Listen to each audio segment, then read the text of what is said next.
Welcome to the Liberated Leader podcast. I'm your hostess, B. Chan.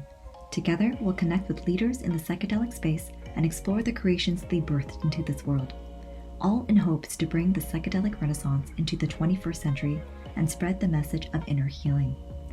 Because when we heal ourselves, we heal the world. So, let's get liberated. Okay. Hi, so today we have Peter Gulka with us. He began his journey of healing with plant medicines in 2017 after 20 plus years of anxiety, depression, and OCD symptoms. So when medication no longer worked, Peter sought relief elsewhere. And through deep personal experiences, Peter was empowered to continue the healing work through Emdr psychotherapy and a variety of other modalities. As the founder of Waves Pure Coaching, Peter supports those seeking to prepare for and integrate from a psychedelic experience and is proud to work alongside mental health professionals collaboratively. He's also one of the producers of the Mormons on Mushrooms podcast, working closely with the Mormon and ex-Mormon communities in which he was raised. Welcome to the podcast, Peter. Thank you so much for having me. I'm so excited to be talking to you today. Yay. So jumping right into it, where do you think the anxiety, depression, and OCD came from? Ooh, that is a fun story to tell. When I was 15, I was first diagnosed. And when that happened, this was in early 90s, a little bit of time after Prozac was first introduced in the US and was available in Canada. And at the time, it was considered almost a miracle drug in the way that it attacked depression and anxiety symptoms. And so when it was prescribed to me, it was framed almost like diabetes of the brain. So if you have diabetes, you have an inability to produce insulin. So here is the insulin shot that you're going to need to compensate for that fact. And if you have type 1 diabetes, you're going to be on that for the rest of your life. That's just the way it is. And it was framed that way, that this is just the way your brain grew. This is a chemical imbalance in your brain, and it's just the way things are. So here's the pill that you're going to take for the rest of your life to manage these symptoms. And in my experience, there was no reason to doubt that diagnosis. It came out later that the symptoms I was experiencing were a result of trauma more than anything, unprocessed and ongoing trauma from the family that I was raised in, from the religious experience that I had, from a lot of different circumstances, but definitely addressable and not quite the thing that I was told initially and what led to 20 years of medication use. Totally, yeah. Can you explain what OCD is? OCD is obsessive compulsive disorder. And so it manifests in different levels of severity. And some people who are properly diagnosed with OCD, it could almost be considered a biochemical brain abnormality. It's not a trauma response necessarily, but I had OCD symptoms in that I had, and sometimes still have, an obsessive need to check things. Check Facebook, check email, check messages. And if I don't, something bad will happen. And so the stereotype that you'll often hear about is people who compulsively clean, or they flip the light switch 10 times, because if they don't, something bad will happen. And that's how it manifested in me. I was a checker. Gotcha. That's interesting. Well, I feel like in our day and age, with social media and the instant gratification of mobile phones and whatnot, we're all kind of checkers. So how can you tell if you're like, you have OCD checking or if you have like normal amount of checking? Sure. Well, I can only speak to my own experience. I'm not able to diagnose, but in general, it's similar kind of the way how addiction is framed. If the thing that you're doing is annoying, but is not generally interfering with your day-to-day life, it's probably not at the clinical diagnosis stage.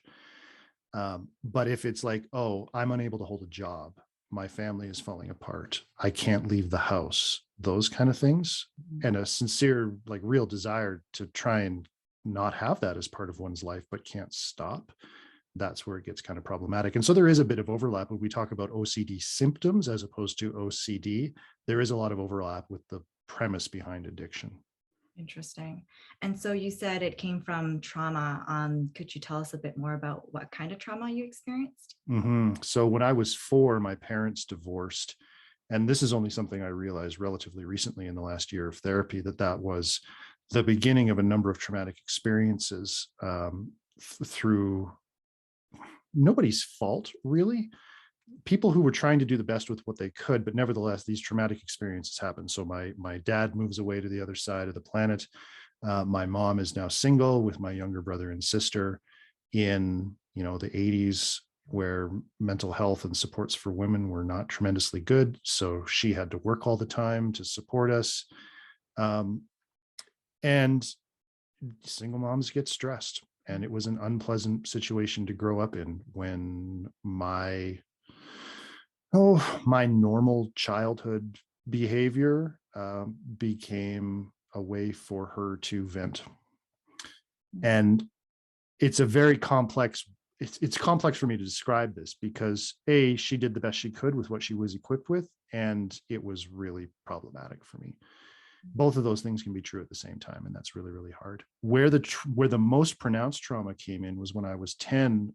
She joined the Church of Jesus Christ of Latter-day Saints, which most people know as Mormons, and it was presented to her as a very family-friendly, very welcoming, very community-oriented religion, which is not just a show up on Sunday kind of thing. It is a lifestyle. It is your whole social circle. It is your whole construct of reality.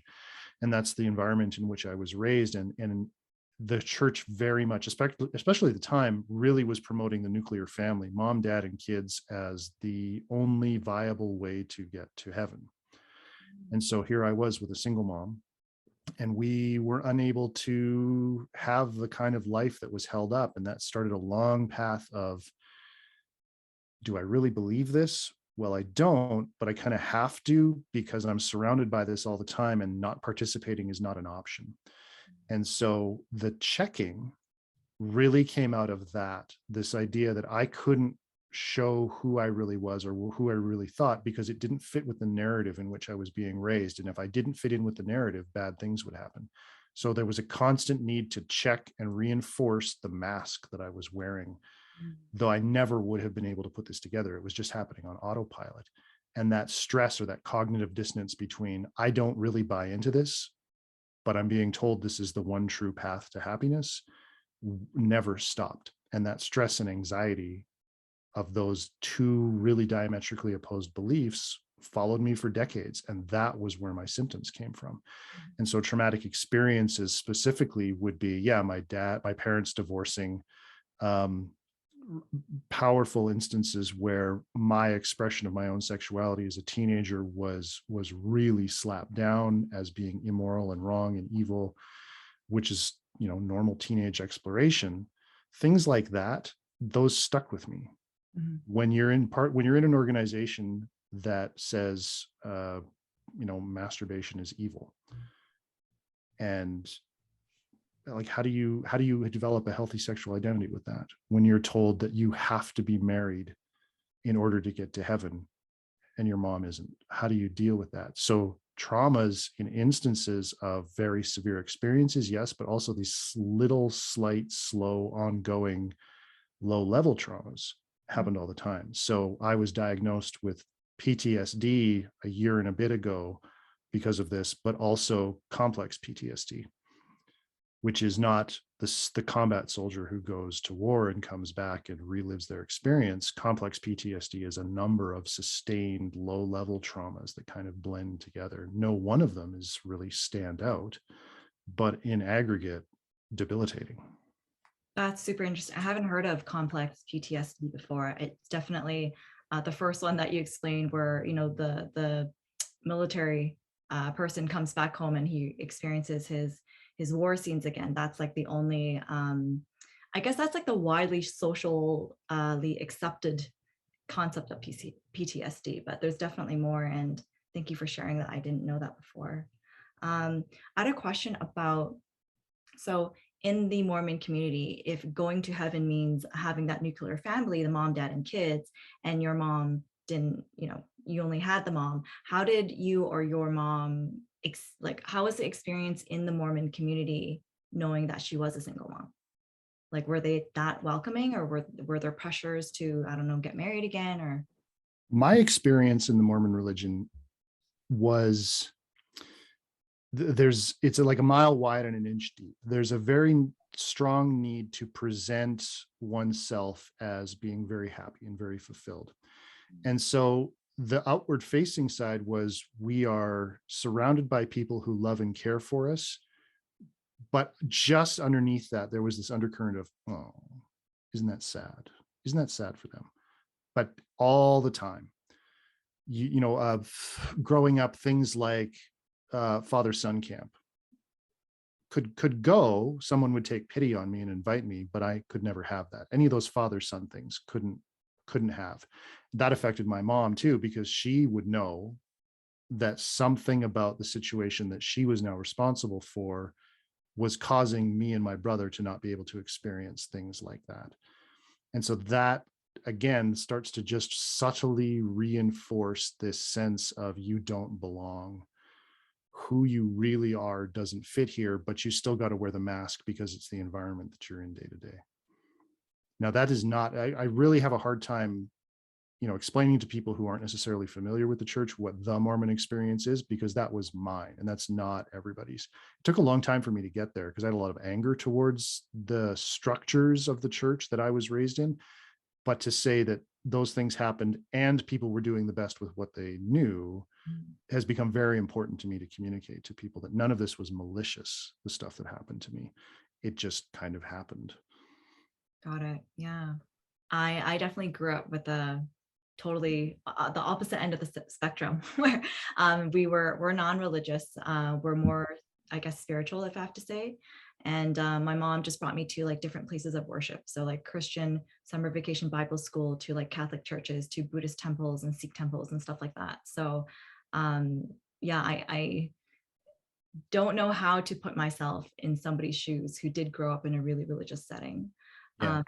But what would you say, like, you mentioned it a little bit, but if you can talk in depth about that a bit more, like what were the repercussions or like the impact of growing up in a community like that? Like what were the conditionings and like the limiting beliefs that you realized or became aware of later on?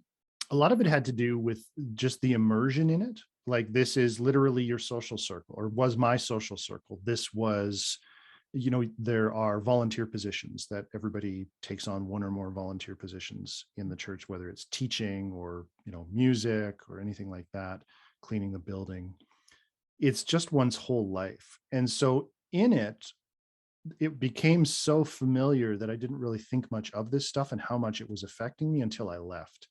And so when one leaves, it is not an active or overt shunning, but for me, the community just disappeared. When that is the entirety of one's social circle, when that is the way in which one defines their existence and their identity, and that's all of a sudden gone, that's really, really disruptive. And so the before and the after are very starkly different. And in the middle, the part that I think was the most stressful was trying to make it work, trying to stay in, knowing that I didn't really believe the things that I was, supposed to believe, but being too scared to do anything about it set a lot of patterns into motion, or reinforced a lot of patterns of, if I show who I really am, something bad is going to happen. And effectively it did. When I came out and said, I don't believe in this, I can't be a part of this, it's affecting me too badly, the world exploded.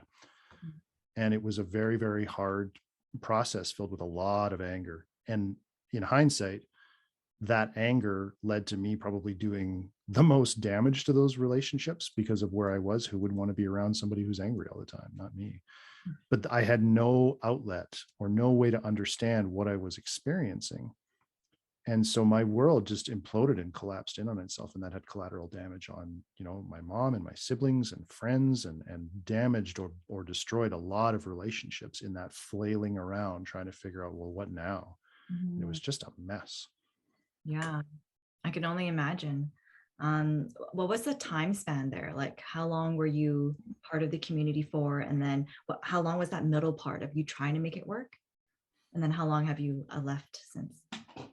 So I was 10 when my mom joined the church, and we were, we say active in the church. I was a, believing, participating member, as much as I did believe or put on the image that I believed, really up until my mid 30s, where things they were not clicking. They had always not clicked, but they were doing so in a way that I couldn't ignore anymore. That now I had kids, and I was now participating in the things with them that I had participated in. And now I'm seeing it from this different perspective. And I'm going, I don't think I can do this anymore, but not knowing what else to do. And so that period of trying to figure things out was probably 2 or 3 years. And I ended up not attending at all in 2015. Wow. And then resigned my membership formally in early 2016. So six-ish years now. Yeah. Yeah. What were some of the things that didn't click?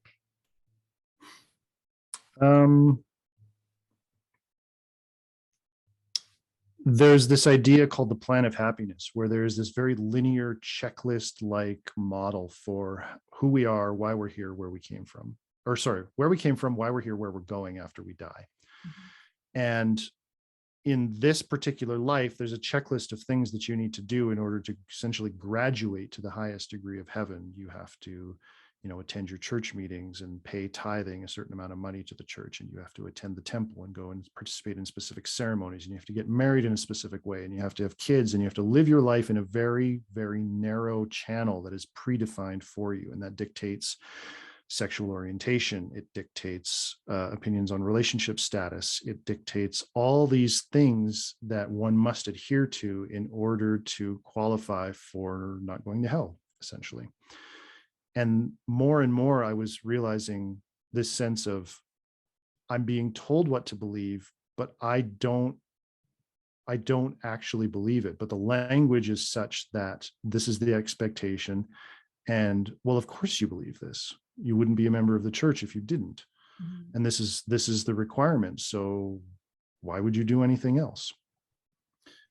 And it was so unconscious that I never would have described it that way at the time. But that narrow checklist does not allow for critical thinking. It doesn't allow for individuation. It doesn't allow for anything other than the prescribed narrative, which was essentially to defer my sense of identity to the organization and the structure itself to tell me who I was, instead of having the opportunity to figure that out for myself. Things like scriptures that would say the natural man is an enemy to God and has been from the beginning were essentially used to say your intuition is Satan. So don't trust yourself. Don't trust your own feelings. Listen to what your leaders are saying, because they have more authority than you do in interpreting what the right way is to live. And so more and more of the things that were dictates down of the right way to live just didn't work for me. And it came to a head. The thing that finally tipped the scale for me was in November of 2015, this is affectionately known as the November policy, there was a decree made that the children of same-sex couples could no longer be baptized. But the church is not really well known as an LGBT-friendly organization, but this kind of sealed the deal. And it was just a bridge too far for me, because it started a mass of suicides for a couple of years until that policy was rescinded. People who were like, well, that's it. I have to disavow a huge piece of who I am, and I can't live like this. And so a rash of particularly youth suicides and young people who saw no path forward in their life, where they couldn't be married in heterosexual relationships. Their kids couldn't be baptized in the church. There was no place for them. And so death was preferable. Right. And I had a kid who at that time had come out, and I just couldn't do it. Has that policy been rescinded since? It was rescinded in a couple of years after that. Yeah. But by then the damage had already been done. And the anniversary of that policy just passed. And it's been 6 years since that happened. And it's still remembered by groups like the Mama Dragons, which is a group of LDS moms whose kids have come out, who banded together to try and support LGBT youth during this rash of suicides. And so they will bring this up just to say, yeah, this was a thing. And they never apologized for it. They never said it was wrong. They just quietly made it go away. Wow. I didn't know any of that stuff happened. This is a history lesson for me right now. That's crazy. Wow. So would you say that's more like, I don't want to say all religion, but the experience, from what I hear, your identity and your authority has been given away to the church, to some external factor, and that was a conflict with your personal values. Yeah, that's a good way of saying it. Mm-hmm. But it happened at such a young age that that identity didn't even have an opportunity to form. And so there was no conscious decision to do it. So I think people who join the church as converts later in life have a much different experience, because they have some sense of doing it with, I guess, with consent. That's interesting. So after you left, you were saying that your whole entire social circle was there, and then once you're out, it kind of disappeared overnight. How has that gone on since then? The people that I grew up with, both in the church and out of the church, I don't really have any contact with. And I think that's pretty typical of people who grow up in small towns and move away. Some of them I've that I knew later in life, but before I had left, I still have relationships with. But it became pretty apparent who I had a relationship simply because I went to church with them.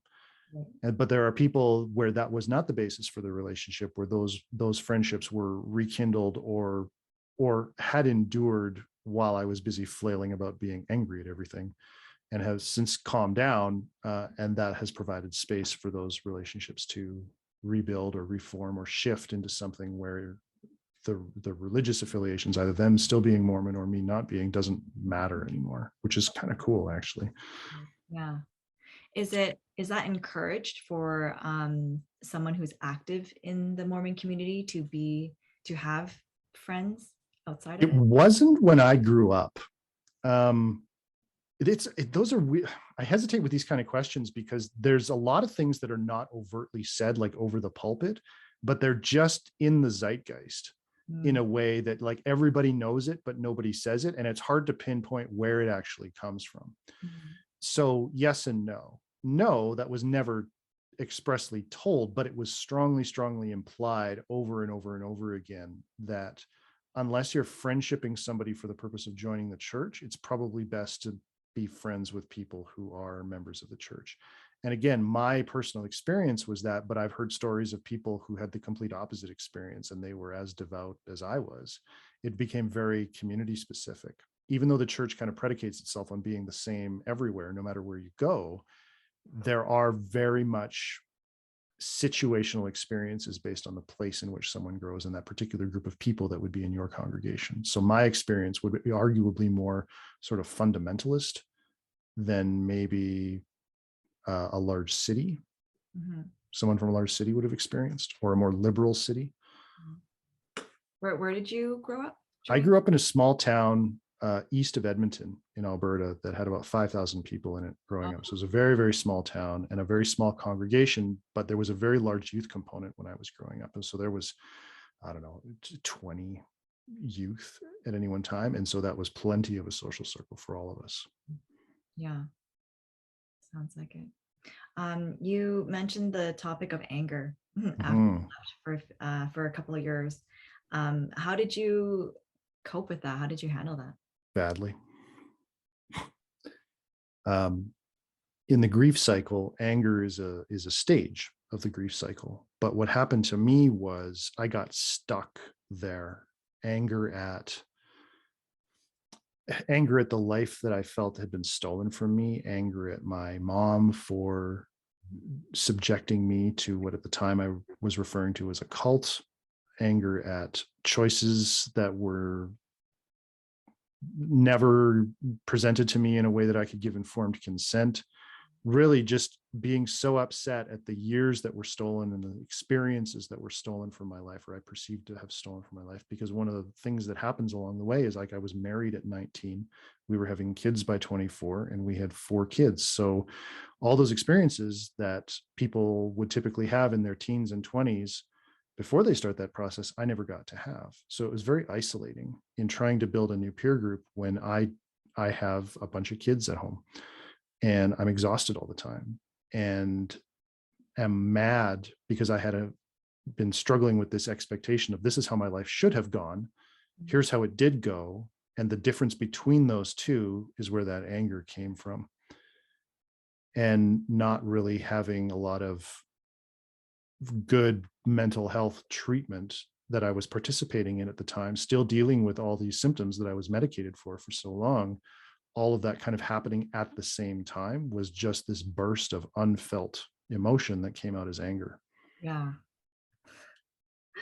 as it probably would for most people. That's a lot Mm-hmm. to take on for sure. Wow. Did your spouse and your kids leave the community with you?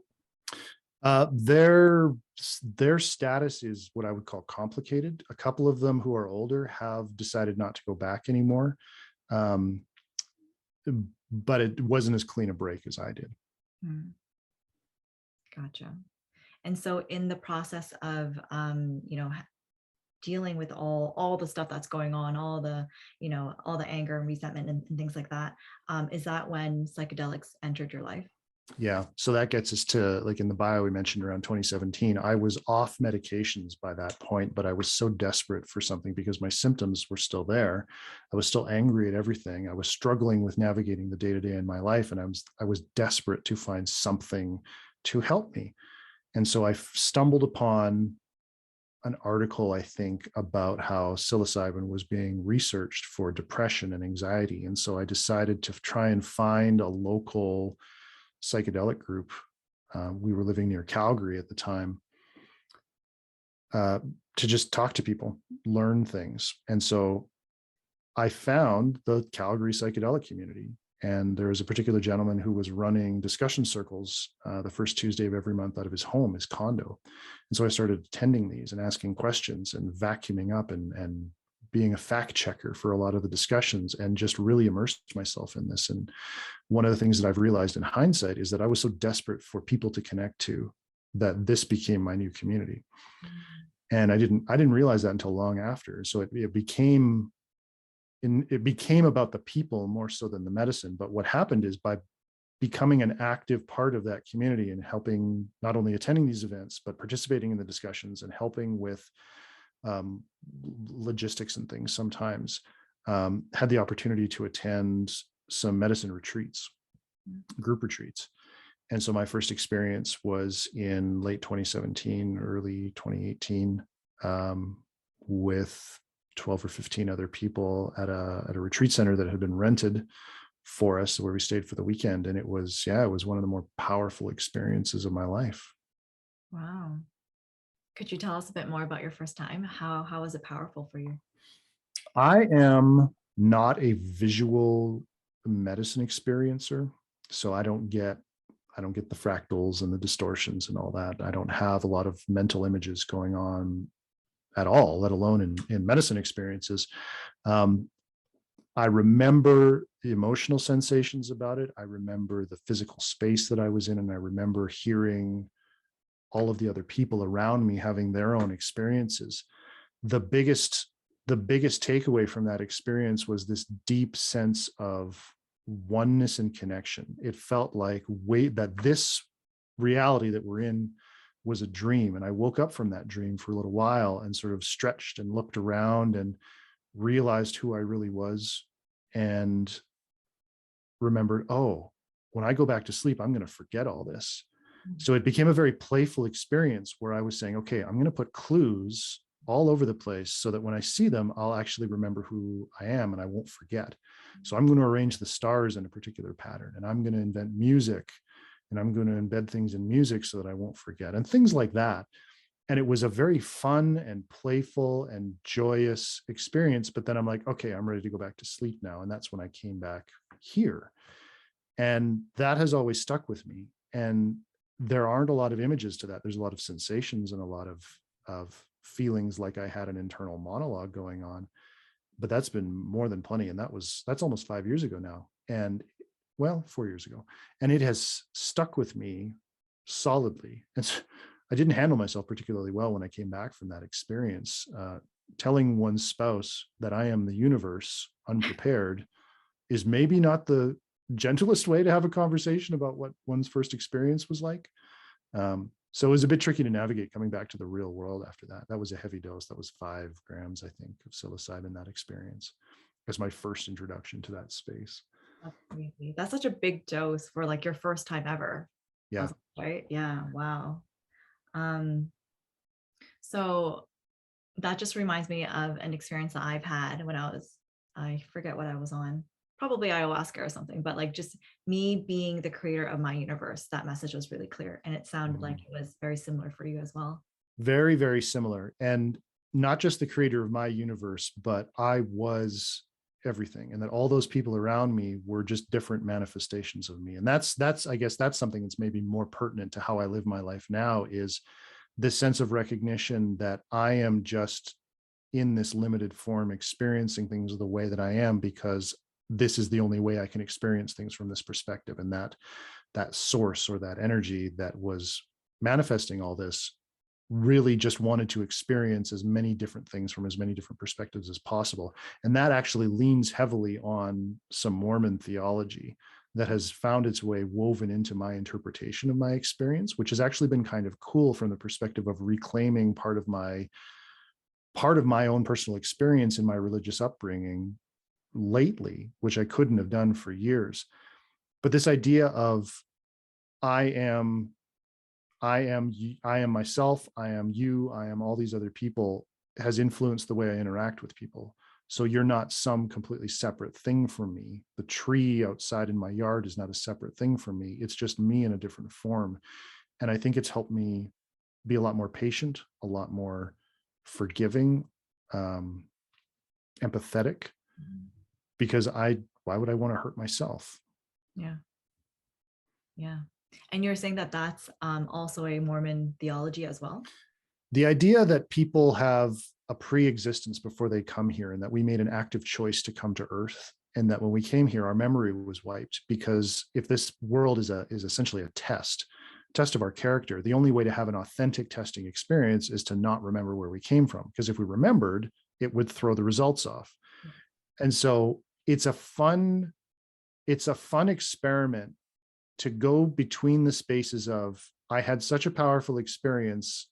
The only way it could be that powerful is if it was objective reality, but also saying, well, there's a lot of things that I've experienced in my life that are clearly woven and threaded throughout my interpretation of that experience. So maybe not getting into the space of, well, my experience is right and everybody else's experience, if they describe it differently, is wrong. Maybe my experience is just my experience, and it can be interpreted in different ways, not literally.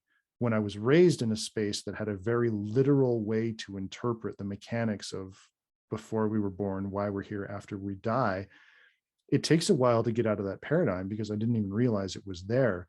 But to get into a space of saying my particular interpretation is mine and someone else's particular interpretation is theirs, and one is not right or wrong, one is not true and one is not false, they're both equally valid. That idea of non-duality started to come into my life. And the idea of absolute truth is maybe not quite the way I was raised to believe it was. And that started a really pronounced deconstruction process of, yes, I left the religion behind, but how much of what I had experienced in the religion was actually there under the surface in patterns and behaviors and ways of thinking that I didn't even realize were there. And that is a constant unpacking process still. Oh, that's a very Mormon way of thinking that. Why do I think that? For example? For example, a lot of conversations around gender and sexuality. I think that in Mormonism's tenets, gender is a very essential part of someone's identity. And the body that you have is the gender that you are. And there are two, and that's it. And that is how God crafted things. Recognizing that even when I was out, really having discomfort around people who were trans. And realizing that conditioning, that patterning of behavior as, no, that's wrong. You can't do that. That's wrong. And catching myself going, wait, why? And not having a good answer other than, well, because that's the way it is.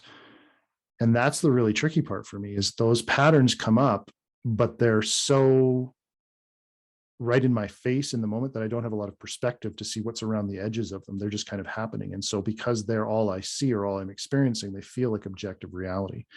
The more that I do my own work, the more that I do my own practices, those things still happen. Those patterns still flare up. Those old stories still flare up, but I'm now seeing them in a wider context where, if my kids come out to me and their lived experience is not matching the narrative that I was raised with, I can now sit with both those things at the same time and see, oh, that old story's playing out again, but that's not me. That's just a thing that was embedded in me without my consent. And I can let that go a little bit more and a little bit more and a little bit more. I think that's so important, so key what you just mentioned. It's like having that self-awareness, really, to the level of when you are doing it in the moment, to catch yourself and question, is this my thought, or is this something that's been programmed into me? Yes. And the ability to pause the gap between stimulus and response. This is something that Viktor Frankl talked a lot about in his book or books, that I get stimulated by something and I react to it and I respond. And there's a space in the middle of non-reactivity, of observation.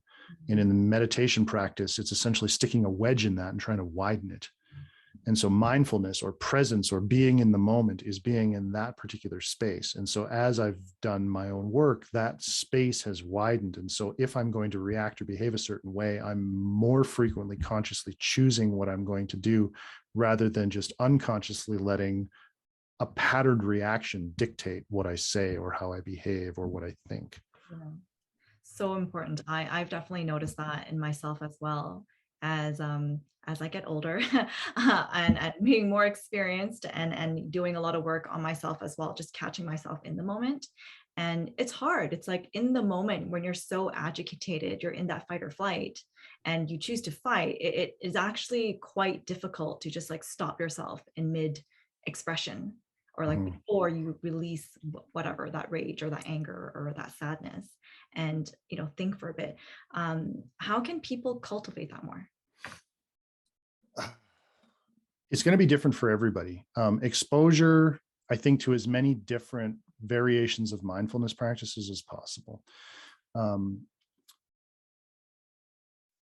There becomes a bit of a chicken and egg thing here. What worked for me was really primarily realizing, oh, I have trauma. And that trauma is taking up mental and emotional and physical energy.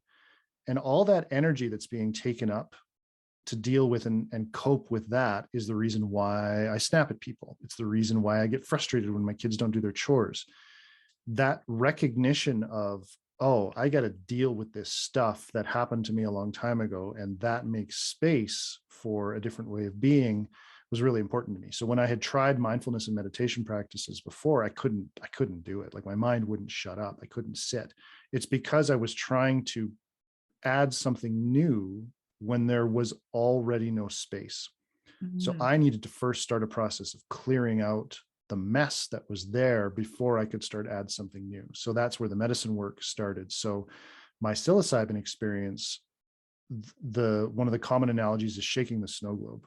Yes. So my personal experience was there was all these calcified patterns of behavior that just had been happening so automatically for so long that I didn't even recognize that they were patterns. I didn't notice what they were until I shook them up a bit and recognized, oh, they're still happening, but I'm seeing them from a different perspective. I see what they're doing.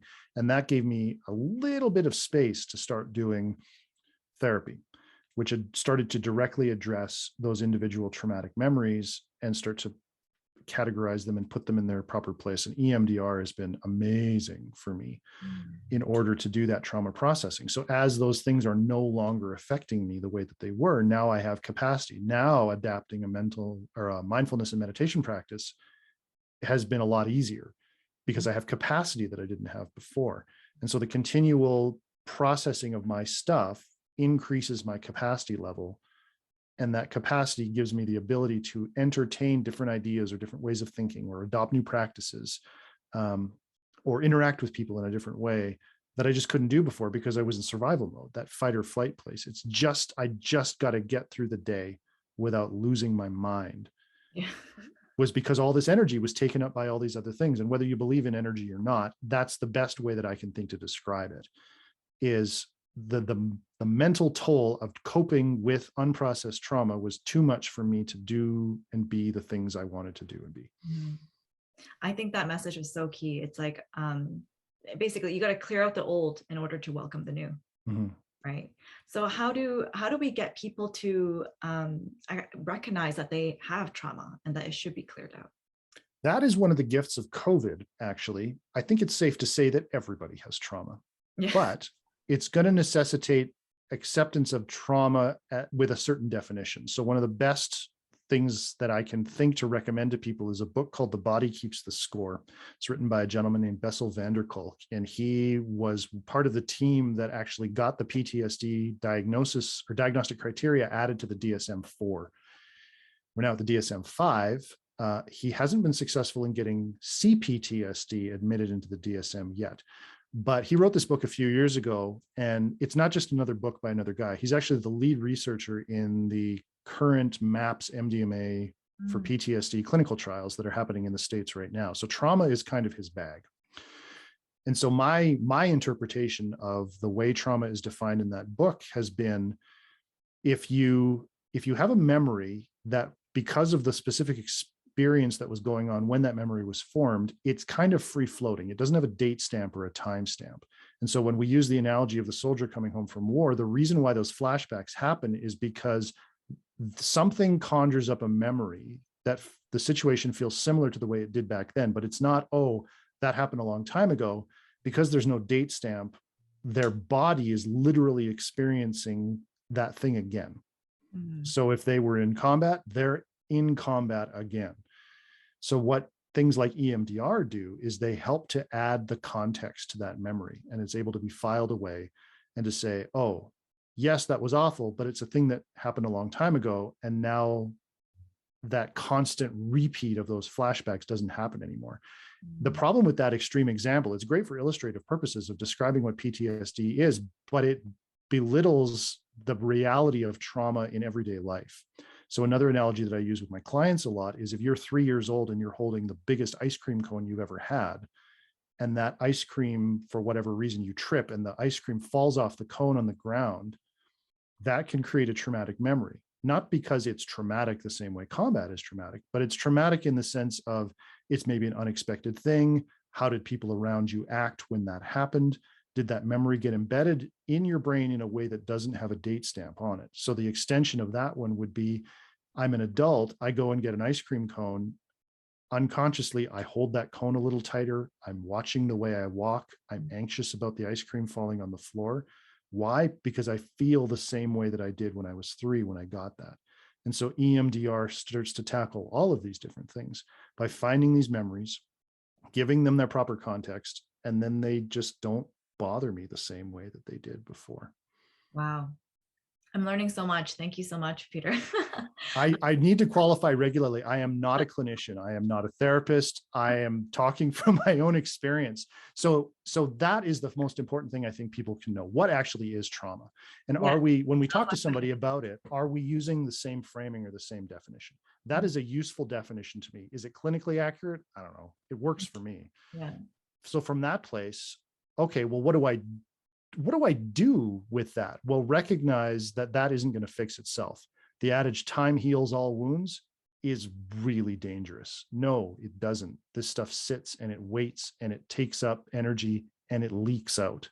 So when I'm snapping at my kids, when I am zoning out at work, dissociating, addicted to social media, these are all coping mechanisms, because all of the stress that these unprocessed traumatic memories are causing is leaking out into other areas of my life. And it had to get to that rock bottom point saying, I can't do this anymore, which led me to plant medicine, which led me to therapy, which led me to.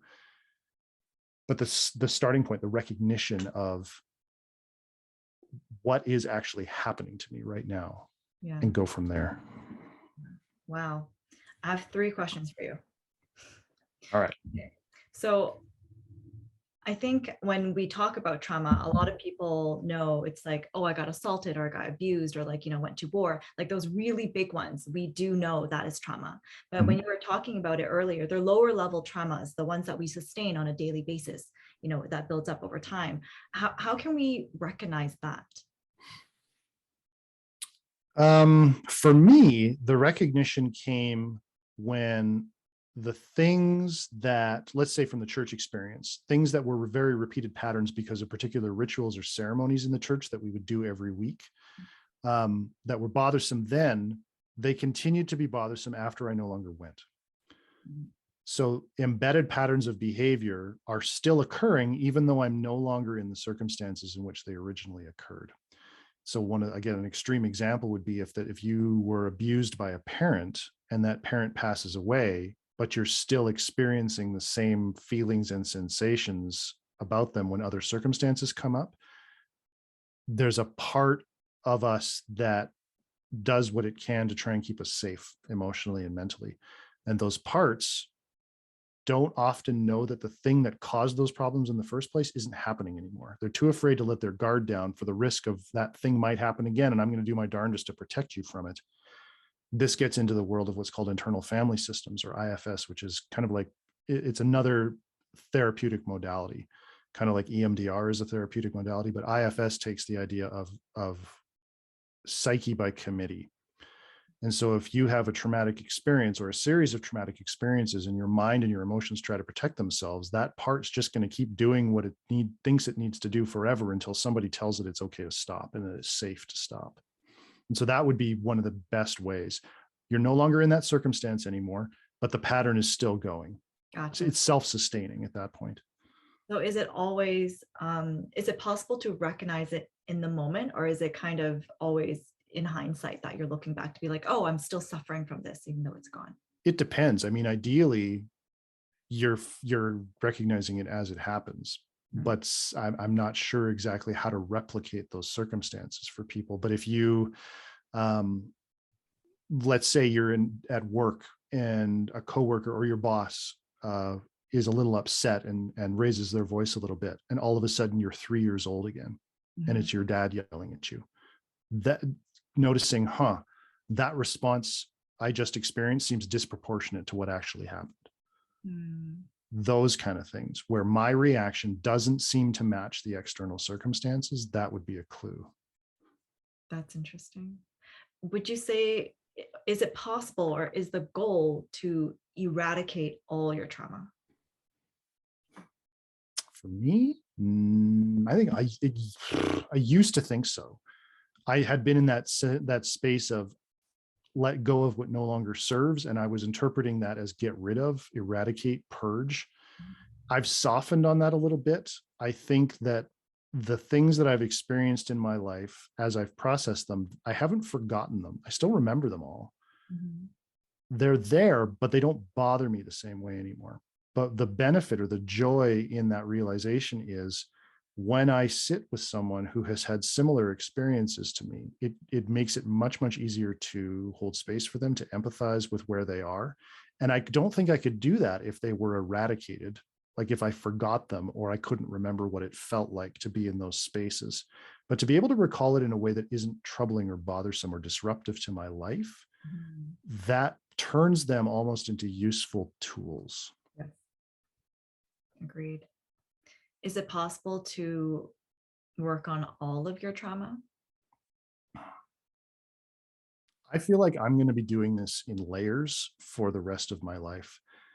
But things change in my life so fast lately that I don't think it's reasonable for me to extrapolate that out. I think realistically, it's safe to assume that no one's ever done processing their stuff. And anybody who thinks they are, I'm like, okay, well, what is it that you need to process that's too scary that you'd rather pretend that you don't have anything to process? That's kind of how I approach that stuff. Some people might, I don't know. I don't think I'm going to. I think I learned recently that even though you learned a lesson, sometimes you're shown or given the same lesson again, but at a deeper context or deeper layer. Yeah, so that's been consistent. Yeah. We're learning in cycles and layers. So that's my latest lesson recently. Can you tell us a bit about EMDR? Like, how does it work? Like, what's the process, I guess? Sure. It stands for eye movement desensitization and reprocessing. And I don't think anybody really knows how it works. And that's kind of the fun thing, is it works, but even my therapist doesn't know how it works or why it works. There's a bunch of different ways to do it, but the most commonly known way is that someone will hold their finger up or a pen or a light bar, and they'll move it from left to right, across that person's field of vision so that their eyes physically move back and forth. And as that process is ongoing, the patient is asked to recall a troublesome memory, and they'll talk through the details of that memory and then eventually sort of close it or put it to bed. And something about the way that the stimulus of the eye movement back and forth activates some part of the brain in a way that facilitates the storage or reprocessing of that memory into its proper context. So my therapist developed carpal tunnel, and so she wasn't able to hold a pen or move her hand back and forth. So she gave me buzzers. And so it's this little box that has an intensity and a speed switch on it and two little buzzers, one in each hand, and it buzzes alternately back and forth. And so it's like your whole body is doing this left, right movement through the sensations of these hand buzzers. Other people use a light bar. There's different variations of it, but the thing that they all have in common is this left, right, back and forth while you're having a conversation about the memory.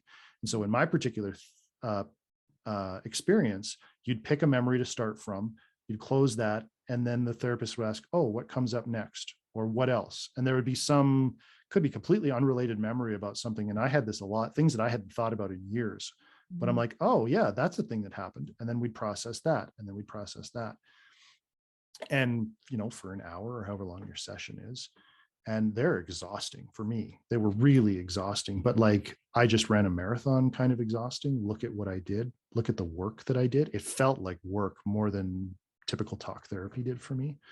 And yeah, then that thing just didn't bother me anymore. It's so wild. Like multiple sessions afterwards, or like just even with one? One, because when I did multiple sessions, and I was in some really intense psychotherapy about 1.5 years because I couldn't function anymore.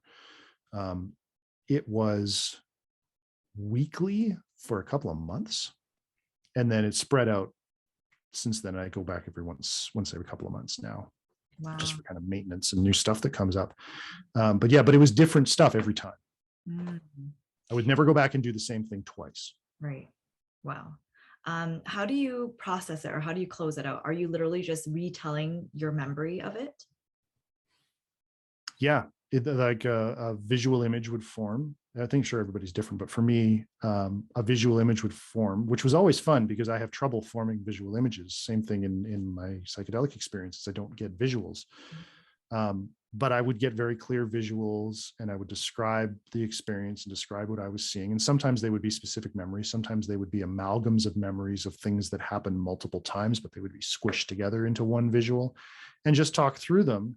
And then the image that she would use is, imagine a train going by and take a snapshot of that memory and now put it on the train and watch it go away. Put it on the train again and watch it go away. And somehow that imagery, in the way she did it for me, that was where that reprocessing happened, where that contextualization happened. And so she would close out the session in different ways, but effectively something felt like it opened, like it was accessing memories or doing something in my brain in a way that was opening something that needed to be closed. Because times where we didn't close a session off entirely, I would just feel gross for the whole next day. Even when sessions were really good, when I first started, like I would nap for 3 hours. Like I was so exhausted from the experience. And so it became very important to close those off so that I could be, functional and cook dinner and things. I'm sure you were using a lot of energy. So much. Yeah. All that stuff, right? Mm-hmm. Wow. It sounds so powerful, yet so simple. It is. And that's. Can you do it on yourself? I don't know, actually. I work in a very solitary, or have worked in my career in a very solitary environment where I've often had to work from home. And so for me, one of the biggest values of it was that it was in-person therapy, that it was interacting with another human being that I trusted, that I felt safe with, that allowed me to go deeper than I might have otherwise. And I'm sure that might be different for other people. I know that there are Zoom-based or online therapists that do MDR, but I don't know if people can do it on their own. Okay. So you say you have 4 kids. Mm-hmm. How old are they now? 18, 16, 14, and 12. Wow. And at what age would you let them do psychedelics, or have they already been introduced to it? They haven't. My oldest is going to university for a psychology degree. And since I've gotten started in this, it's not something I've hidden. I've not initiated conversations about it, but I think they kind of know, they've known what's been going on. But the oldest is now a little bit more interested because she's aware of how much attention this is getting in the research front, and the idea of psychedelic assisted psychotherapy as part of her practice has been intriguing.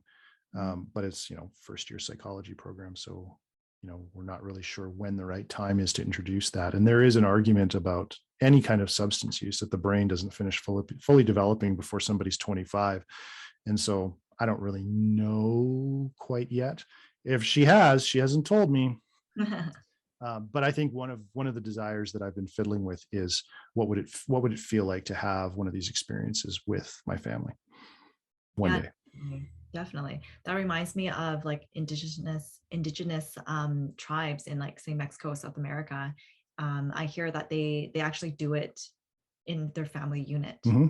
Their family. I've heard stories of people that are also ex-Mormon that part of their processing of their experience was to do MDMA with their adult children. And that came up as a topic of conversation in an online community I'm part of, is like, is there a protocol for how to do that? How would you craft a scenario in which that could take place? And the logistics of it were not the issue. It was another recognition of how deep the anti-drug conditioning runs in people sometimes. So you have the general war on drug stuff that we all have in Western culture, layered on top of a very much more intensified version of that for Mormonism. Like, drugs are really, really, really bad, not just bad. And so realizing how deep that conditioning runs and how much that gets in the way of having open and authentic conversations with one's even adult children can be really frustrating, because I'd love to be able to have conversations like that, but these blocks come up and I just can't do it. So that's part of my work, is to understand more why I still react that way when the circumstances have so dramatically changed for me. What are the blocks specifically? Talking to your adult children about Yeah, it? I just can't do it. Like, it just won't come out. It's the weirdest thing. It's not fear. It's not shame. It's just like my voice stops. Wow. Yeah. I wonder what that comes from. It comes from growing up in a space where you just don't talk about things. To be open and authentic and honest was to reveal parts about myself that weren't safe to reveal. And so this is that idea, even though logically I know, well, they know what I've been up to for years. They're adults. Why is it still there? Because it took decades to build that conditioning up of constant messaging reinforcement. And it's embedded deep. And it takes a long time and a lot of peeling back of a lot of layers to get rid of it. What would you, how would you want your first experience with your kids on psychedelics to be like? Part of what I do in my practice is I help people craft what their kind of idealized experience would be for the first time, particularly for first-time people experiencing it. And it's almost like I would want to go through that exercise with them. Yeah. Talking about things really openly, really honestly, really vulnerably about, here's what I would need in order to feel really safe. What would you need? And there's a difference in that conversation, I think, now that I have an adult child, where it's now talking to a contemporary or a peer in that context, as opposed to me, the parent, being the authority figure and dictating how something is going to be. And that's new. That would be very new for me to have that kind of conversation. And we've done that for, first apartment, what school are you going to go to, those kind of conversations, but not this.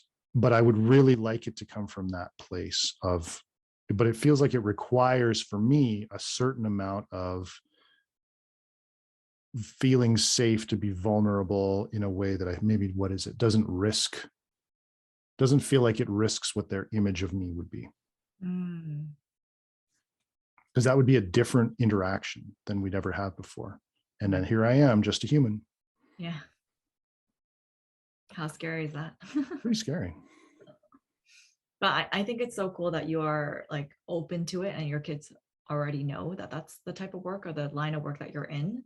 I mean, my parents still have no idea what I do, or Mm. let alone the industry that I serve. So it's like, it's not, and it's not that I can't have a conversation with them about it. I just think it's going to bring on more drama than it's worth. Yeah, that sense of safety is really, really, really key to any of these conversations, because you're getting to a vulnerable place where, if you look at previous patterns, consciously or unconsciously, in instances where those things happened before, something that was potentially risky happened, was it safe for you then? And if not, that part's going to come up and try and protect you again. Yeah. Yeah. Wow. Well, I'm all for parents for psychedelics. And hopefully that actually there is a website for parents for psychedelics, I think. I'm not sure what happened to it because it's not live anymore. But are you in any groups that where like fathers or like parents in general talk about this type of stuff? Absolutely. There's a group called Plant Parenthood. Planned Parenthood. Oh, okay. Plant, PLANTPH.com. And they're based out of, let's say it's two work colleagues that started it. One of them is based in New York and one of them is based in Montreal. And the podcast that I helped produce actually just did an episode with them, episode 67, where they talk about this, and they run integration circles primarily that are thematically based around the issues that parents might have in their own psychedelic use, how to talk to children, what are the complexities in navigating the use of and integration of psychedelic experiences when you have kids, potentially little kids at home, and all kinds of different things that come up where children are part of the experience, whether directly or indirectly. Mm. Oh, that's definitely, I see that as not a trend, but definitely like a future factor as our industry grows. Like these are important conversations that we need to be having. The imagery of, the college kid going out to get high needs to be let go. Yes, college kids go out and get high, but I'm 43 years old and I'm involved in these substances because they are helpful tools in my own healing from the things that I experienced. And why do I still feel shame around that? What is it about my own experience with, 40 years of messaging from the war on drugs layered on top of a particular religious experience? How do I unpack that in a way that I can have a conversation about this with anybody, let alone my family, the same way that I would discuss how I like to make a sandwich? I recognize, though, that I approach these conversations from an extraordinarily privileged position. I am an English-speaking, white, middle-aged male. Nothing's going to happen to me. Mm. But that's not always the case. Those kinds of conversations for people that are in different life circumstances have potentially much harsher consequences than I would. To that end, it behooves me sometimes to sort of lean on that and say, because I have and enjoy such privilege, I have an obligation to speak about these things more publicly than some people might feel safe to do, which is part of why I'm here. 100%. 100%. Could you tell us a bit about Waves? I started this coaching practice after months of hemming and hawing and feeling inadequate and having imposter syndrome around, who am I to go and help anybody else when I clearly can't get my own act together? But I'm the kind of person where if I just force myself to take a first step and say, oh, it's out there, I guess I got to do it now, I will be more likely to do something. So I agonized about, who am I? I don't have a coaching certification. I don't have a degree. I don't have anything. I've been in IT for my entire career. Who am I to do this? But what kept coming up was that I was talking about my experiences online, in online communities, with people that had resonated in a way that they were actually asking me advice or asking me to help them. And it got to a point where I'm like, I might actually be able to do this. I might actually be able to offer something here. So I bought a domain name and I set up a website and I grabbed an Instagram and Facebook and sort of hung my shingle out there and said, I am not a therapist, but what I offer is a good conversation. So the spectrum that I kind of use to describe what my niche is you have kind of in descending order of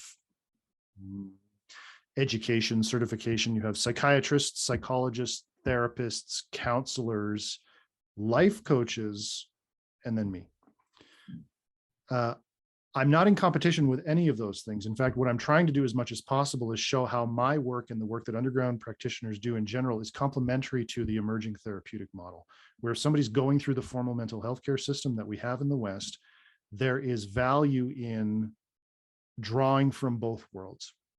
And so in, say, AA, somebody who goes to Alcoholics Anonymous will get assigned a sponsor. So someone new comes in and they're struggling with realizing they have a problem, they'll get paired with somebody who has been in AA for a while, is in recovery, but understands what it's like to be there. And that's kind of the best analogy that I can use to describe what it is I do. I don't claim to be anything I'm not. I'm just a guy who's been processing his own stuff. But apparently the way I speak, the way I ask questions, the way I reflect to people seems to have value to them. And so where I've niched myself is really on the bookending of psychedelic experiences.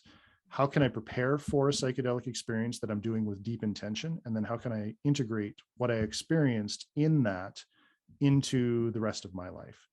In the middle sits those few hours in the medicine. And do I sit with people? Yes.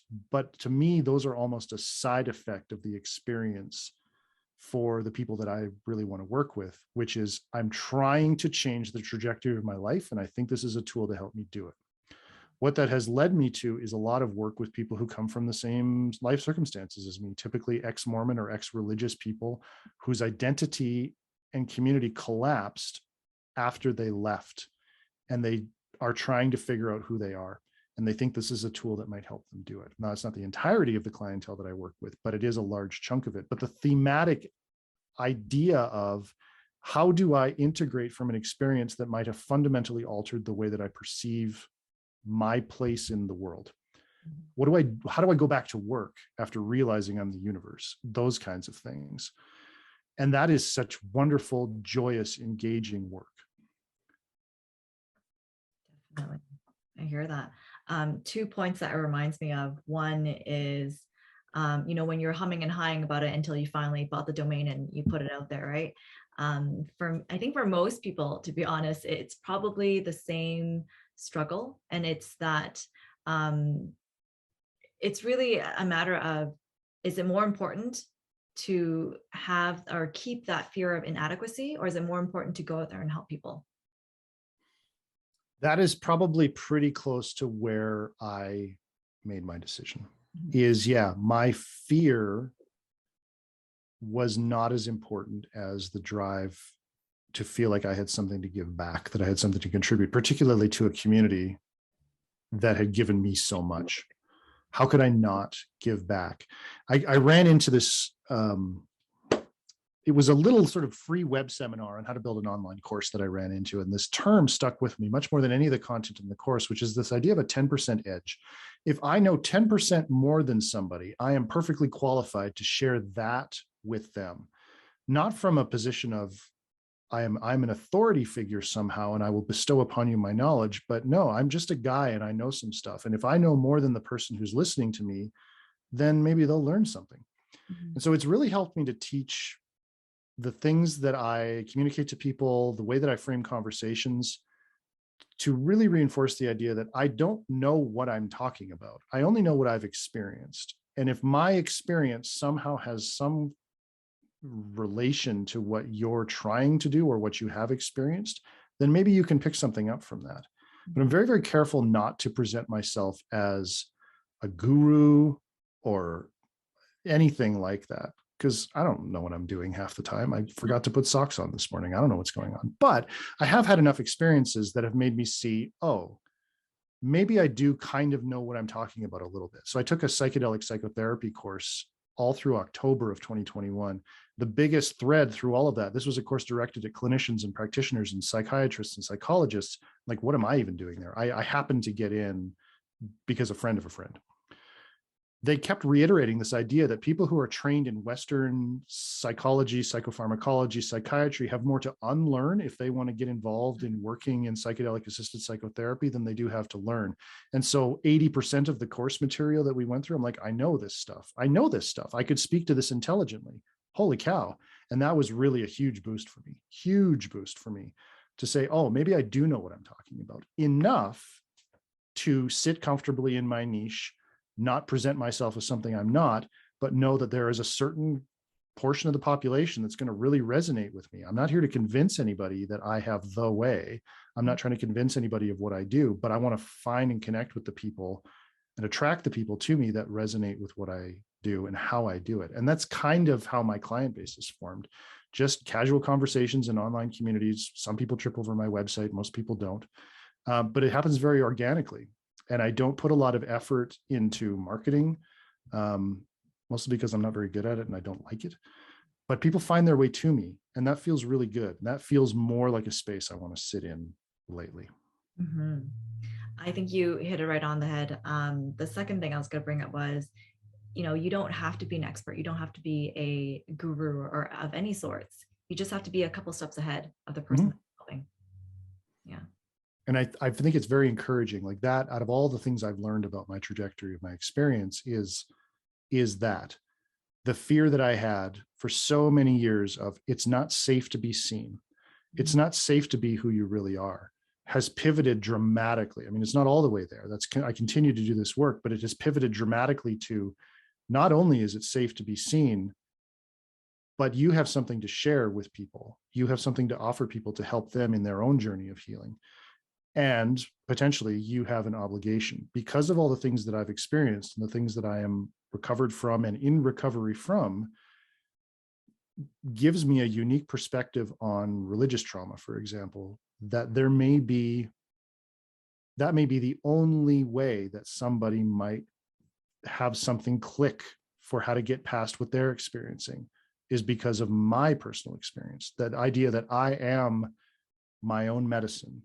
Yes. I may be the medicine that someone needs at that particular point in their life. And to say, no, I'm too scared, I can't do that anymore.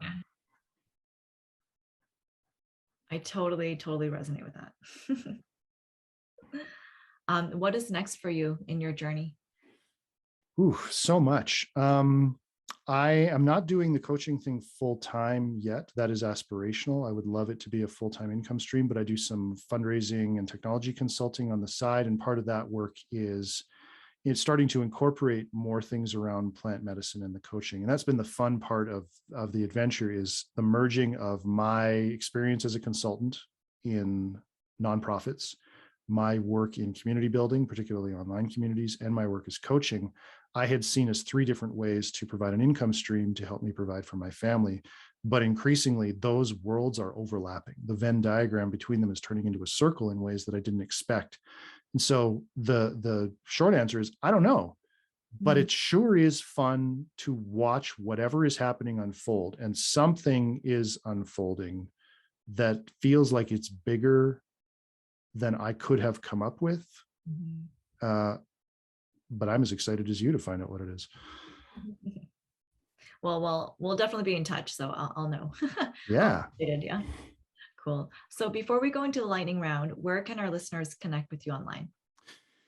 Easiest way to connect with me would be Instagram. My account is not particularly active, but it's at Waves Peer Coaching. My website is peercoaching.ca. And you can email me at peter@peercoaching.ca. Okay, perfect. Lightning round. So this is how it works. I'm going to ask a series of questions and you can answer with the first thing that comes to your mind. All right. What is your, I was like, I know the answer to this question already, so let me ask another one. What is the next psychedelic medicine you want to try? I've never tried before? 5-MeO. Intense. Yeah. Okay. What's the biggest limiting belief that you discovered about yourself? That it's not safe for me to be myself. Do you have a morning routine? Yes, we have some old cats. So it's feed the cat with his medicine, have shower, make a little pot of coffee, wait for everybody to get ready for school, and then go to work. Okay. Sometimes I work out. What's your hidden talent? My hidden talent? I'm probably better at guitar than I tell myself I am. Mm. Music's always good too. Yeah. You know, I played the piano for 13 years and then I didn't play for like 15. And then last summer I picked up the ukulele. So I've been learning that recently. Oh, fun. Yeah. What do you do to downregulate? I work out in the morning, and that is really great for helping me get into my body at the beginning of the day. But I have developed a semi-regular meditation practice where I have just off camera, I have a little meditation space set up where I was doing really like 30 to 45-minute guided meditations in the chair every day. But that has shifted and morphed into less of that and more of washing the dishes and folding laundry and making fruit salad and cooking supper. Those are my mindfulness practice now. Mm-hmm. So bringing that out of this isolated space and integrating it into my day-to-day life. That's interesting. So with the daily things that you're doing, it's just being more present while you're doing it. Very much so. And being present in a way that's in my body, in a way, we could talk about this for a whole hour separately. Not growing up feeling safe to be in my own body, and now learning how to do that. And so just enjoying the novelty of the sensations of soap bubbles on my hand when I'm washing the dishes, that kind of mindfulness. Gotcha. Wow. What's the latest lesson that you learned? The latest lesson that I learned, I need to stop complaining to the universe that things aren't happening fast enough, because the universe has a way of saying, oh, not fast enough. Okay, well, here you go then. And then things start happening so fast, I can't keep up. That's my latest complaint to the universe too. Like, no, faster. What's your favorite quote? I have it written down. My favorite quote changes all the time, but this is a principle that I've learned recently with a strategic planning exercise that I've been going through. Good enough for now, safe enough to try. That hurdle of agonizing about hanging out the shingle and branding myself as a coach or putting myself out there in public. It's not perfect. What I do is not perfect. It's changing all the time, but it's good enough for now and it's safe enough to try. And that mentality has made it much, much easier for me to do little small drips and iterations of things, instead of thinking I have to have it all perfect right out of the gate. 100%. That reminds me of, I was part of the startup world here for a hot second. And there's this phrase called fuck it, ship it. So when you're doing code, it's just like, whatever, it just needs to get out the door. And so I've adopted that into my business too. Like not, like, I guess, steering away from being perfect or trying to be perfect. Yeah. The slick marketing angle that sometimes gets put on stuff that makes it appear perfect when it really isn't, particularly software. It's really gnarly under the hood. It is bubblegum and paper clips every time, I guarantee, and it's fine. It's fine. It'll be fine. That's why we patch things. It'll be fine. I like that, bubblegum and paper clips. I haven't heard that before. Could start using that now. Okay, last question here. What would you like the world to know?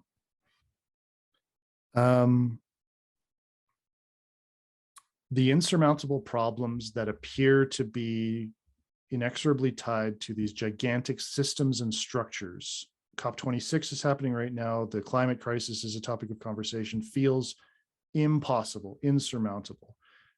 How do we fix this? The answer to all of these kinds of questions for me is do your own work. Yeah. Go to therapy, do your practices, find ways to make more space, because from that place, we can start to talk about these things in a way that right now, people are just tapped out. The bandwidth is full. So how do I save the world? Do your own work. It's so trite. And even saying it out loud is like, that's nonsense. It's come back to that 100 different ways to me. Every big leap forward in my life has been a direct result of me having some breakthrough in therapy or developing a new practice or something that has this element of conscious closure of some piece that I needed to let go of. And in that space, I can do so much more and think so much bigger at a scope that's larger, where I'm not in the space of, I just got to get through the day without yelling at my kids. Yeah. Wow. Conscious closure. I like that. A friend of mine came up with that one. That one's not mine. Amazing. Well, thank you so much, Peter, for your time. It was so nice to reconnect with you and hear about your story. And again, I learned so much. So thank you so much for sharing with us and being here. Your presence is such a blessing. And thank you for being an inspiration to all the aspiring liberated leaders out there. Thank you so much for having me. This has been fun. Yeah, cool. We'll see you next time. All right. This podcast is brought to you by Akita Agency. We transform overwhelmed healers into liberated leaders with our signature Akita Liberation Loop method. We help psychedelic therapists and coaches evolve from a one-to-one to a one-to-many client model by co-creating evergreen funnels that lead to online courses and group coaching programs. We have a special gift for our listeners, a complimentary, bite-sized training series to level up your evergreen funnel knowledge. If you're not familiar with or feel overwhelmed with marketing, sales, and funnels, then this training is for you. Just go to akitaagency.com/tutorial. Thank you for listening to the Liberated Leader podcast. If you found value in today's episode, then please, 1, leave us a positive review, share it with a friend. 2, join our tribe on social. We're on Instagram, Facebook, and YouTube. Until next time, to your liberation and beyond.